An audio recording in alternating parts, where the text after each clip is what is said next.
ang susunod po natin sa ating programang ito para sa proyekto namin sa ICT ay welcome address na pangungunahan ni Ms. Lelibet Gago.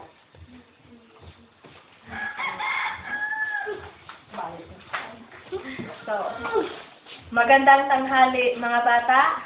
Magandang tanghali po.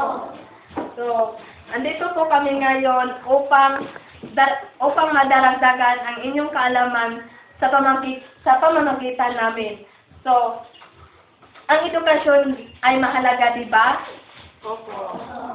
So, ngayon, nandito po kami ngayon upang tulungan po kayo sa inyong kaalaman at habang kami nagtuturo sa inyo, kinakailangan po namin ang inyong kooperasyon or pakikinig.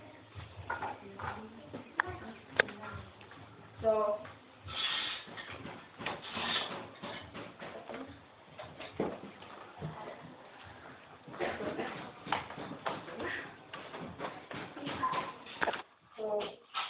ngayon, hinihiling ko ulit ang inyong kooperasyon at ang pakikinig. So, maraming salamat at